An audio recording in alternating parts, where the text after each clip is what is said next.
ইদানিং সোশ্যাল মিডিয়াতে একটি গান প্রায় শোনা যাচ্ছে, খুব ভাইরাল হয়েছে। সে গানটা হচ্ছে, লাঙ্গের আশা কইরা তোমার ভাতারের বাদ চাঙ্গে, তোমার লাঙ্গে গো আদা পথে নিয়া কোমর ভাঙ্গে। প্রিয় বন্ধুগণ, শেখ হাসিনা এবং তার দোসররা দেশের মানুষের স্বার্থ, স্বাধীনতা, সার্বভৌমত্ব, ভোটাধিকার, গণতন্ত্রের কথা না ভেবে সে দেখেছে মোদির স্বার্থ, সে দেখেছে আদানির স্বার্থ, সে দেখেছে তাদের দেশের স্বার্থ, অর্থাৎ তার নানাবাড়ির স্বার্থ। আজকে যদি সে দেশের স্বার্থ দেখত, তাহলে সে পরবাসে যায়া সে বাতারের উষ্টা খাইতে হইতো না, সেই বাংলাদেশের মাটিতেই থাকতে পারত এবং শেষ বয়সে সে অন্তত পক্ষে ওয়াজেদ মিয়ার কবরের পাশে দাঁড়িয়ে সূরা ফাতিহা পড়ে দোয়া করতে পারতো স্বামীর জন্য। যাই হোক, যেটা বলতে চেয়েছিলাম সেটা হচ্ছে, আজ যদি কৃষিক্ষেত্রে পর্যাপ্ত ঋণ দেওয়া হতো, একটা কৃষিবান্ধব অর্থনীতি যদি আজকে হতো, তাহলে বাংলাদেশের অনেকগুলো সমস্যার সমাধান হতো। সেই বিষয়টা দিয়ে অত্যন্ত গুরুত্বপূর্ণ দুটা কথা বলা যায়। কৃষিক্ষেত্রে পর্যাপ্ত ঋণ না দিয়ে আওয়ামী ফ্যাসিস্ট সরকার ঋণ দিয়েছে সেই তার ভাতার এস আলম গ্রুপ, তার পরিবারের 4 জন, সালমান এফ রহমান, এক্সিম ব্যাংকের চেয়ারম্যান নজরুল ইসলাম মজুমদার এবং তার স্ত্রী, এসবিএসসি ব্যাংকের চেয়ারম্যান আব্দুল কাদের মোল্লা সহ হাজার হাজার আওয়ামী গুন্ডা পান্ডাদেরকে লোন দিয়ে ব্যাংকগুলোকে প্রায় দেউলিয়া করে দিয়েছে। অথচ এর 100 ভাগের 1 ভাগ অথবা অন্তত পক্ষে 1000 বারের 1 ভাগ যদি ঋণ কৃষকদেরকে দিত, আজ কৃষিক্ষেত্রে এক বৈপ্লবিক পরিবর্তন হতো। অথচ যেই আওয়ামী গুন্ডা পান্ডাদেরকে ঋণ দেওয়া হয়েছে, তারা কিন্তু আজ সিঙ্গাপুরের সর্বোচ্চ ধনীদের একজন। আজ তাদের মালয়েশিয়া, দুবাইতে তাদের second home, Europe, America, Canada, লন্ডনে তাদের বাড়ি গাড়ি, তাদের সেকেন্ড হোম, বিলাসিতা আজকে তাদের সেখানে, তারা সেখানে আরসি কলা খায়। আর আমাদের এখানের এখন কৃষক শ্রমিক না খেয়ে মরে, কান্না করে। আমাদের কৃষিক্ষেত্রে উদ্যোক্তাদের যে ইনিশিয়েটিভ, সেটা অপ্রতুল। এবং কৃষিক্ষেত্রে আমাদের কৃষি উদ্যোক্তারা ঋণ না পাওয়ার কারণে এবং সরকারিভাবে পর্যাপ্ত সহযোগিতা না পাওয়ার কারণে একটি কৃষিবান্ধব সমাজ হয়ে ওঠেনি, যার কারণে প্রান্তিক অঞ্চলে লোয়ার মিডল ক্লাস ফ্যামিলিতে হিউজ আনএমপ্লয়মেন্ট ক্রাইসিস, বেকারত্ব। এবং তাদেরই এবং একটা বড় অংশ হচ্ছে এই যে দেখেন যে অটো, মানে ব্যাটারি চালিত যে রিক্সাগুলো চালায়, এই শ্রেণীটা। ঢাকা এবং ভোলা, এই 2টা শহরে আমার যাতায়াত হয়েছে বাংলাদেশে আসার পরে। এত পরিমাণ অটো রিক্সা, ইজি বাইক, এর নানান ক্ষতিকর দিক আছে, এটা আপনারা জানেন।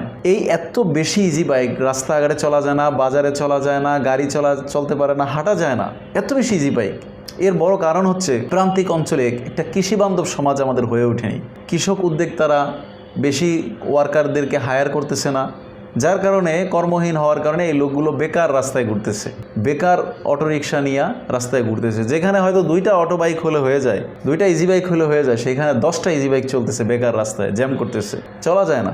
এই যে খাদ্যপণ্যের দাম নিয়ে আমরা উদ্বিগ্ন, এর মূল একটা বড় কারণ হচ্ছে আমাদের দেশের জনসংখ্যা হচ্ছে 20 কোটি, সেই তুলনায় যোগান অনেক কম, অর্থাৎ চাহিদার তুলনায় যোগান অনেক কম।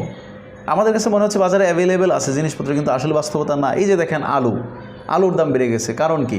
কারণ হচ্ছে কোল্ড স্টোরেজ থেকে আলুগুলো নেমে আসতেছে, আলুর যেই রিজার্ভ ছিল এগুলো কমে আসতেছে, বাজারে চাহিদার তুলনায় যোগান কমে আসতেছে, দাম বেড়ে যাচ্ছে। নতুন আলু যখন আসবে আবার দাম কমে আসবে। ঠিক একইভাবে অনেক মৌসুমি শাকসবজি, যেমন শীতে অনেক শাকসবজির দাম দেখবেন কমে আসবে।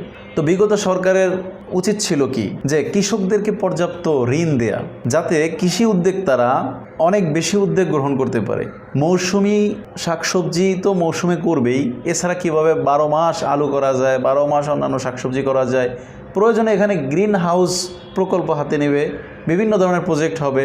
আমাদের কৃষকদেরকে যদি পর্যাপ্ত লোন দিত, কৃষি উদ্যোক্তা যারা, তাদেরকে যদি পর্যাপ্ত লোন দিত, আজকে এখানে কৃষিবান্ধব একটা সমাজ হতো, এখানে অনেক কর্মসংস্থান হইতো, চাহিদার তুলনায় পর্যাপ্ত যোগান থাকতো। তারা শাক সবজি অন্যান্য সব ধরনের প্রয়োজনীয় যে কাঁচামালগুলো আছে এগুলো উৎপাদন করতো মৌসুমে এবং 12 মাসই উৎপাদন করতো। প্রয়োজনে তারা গ্রিন হাউস প্রকল্প, এই ধরনের প্রজেক্ট তারা হাতে নিত।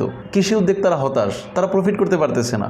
স্বাভাবিক কারণেই তারা লোকবল হায়ার করেন না, যেমন তাদের লেবার কস্ট, তাদের সার, ওষুধ, ইউরিয়া, কীটনাশক, এত কিছু, ট্রাক্টর খরচ, সব কিছু দিয়ে, চাষাবাদের সব খরচ দিয়ে তারা প্রফিট করতে পারে না, যার কারণে তারা নিয়মিতভাবে শ্রমিক হায়ার করে না। এই শ্রমিকগুলো সেখানে শ্রম না দিয়ে রাস্তায় ইজি বাইক নিয়ে বেকার ঘুরতেছে। তো গভর্নমেন্ট যদি কৃষকদেরকে পর্যাপ্ত ভর্তুকি দিত, পর্যাপ্ত ঋণ দিত এবং তাদেরকে প্রপার ট্রেনিং করাইতো, তাহলে আমাদের কৃষি উদ্যোক্তারা বড় বড় উদ্যোগ নিত এবং যখন তাদের প্রোডাকশন অনেক বেশি হবে তখন সরকার নিজে তাদের থেকে খাদ্যশস্য কিনে নেবে, রিজার্ভ করবে, যাতে কৃষকদের কস্ট এবং রেভিনিউর মধ্যে একটা ব্যালেন্স থাকে। যদি আমাদের এরকম একটি কৃষি বান্ধব অর্থাৎ কৃষিভিত্তিক অর্থনীতি হয়ে উঠতো, তাহলে আমরা মাল্টিপল বেনিফিট পাইতাম। একই সাথে আমাদের বেকারত্ব দূরীকরণ হইতো। দেখেন, আমাদের ছেলেপেলেরা ইতালিতে গিয়ে মূলা চাষ করে, মালয়েশিয়াতে গিয়ে ফার্মিং করে, আফ্রিকাতে গিয়ে ফার্মিং করে, তাহলে আমাদের ছেলেপেলেরা কেন এখানে কৃষি উদ্যোক্তা হয়ে সফল হতে পারছে না? তাহলে আমাদের চাহিদার তুলনায় যথেষ্ট যোগান থাকতো। দেখেন, ডিমের চাহিদা 20 কোটি মানুষের মধ্যে মাত্র 4 কোটি হচ্ছে চাহিদা। এটা কিন্তু অনেক কম এবং উৎপাদন তারও অনেক বেশি কম। তাহলে এর পিছনে কিন্তু মানুষ যাচ্ছে না, মানুষ খালি চিন্তা করতেছে দাম বেশি কেন, কিন্তু উৎপাদনই তো কম।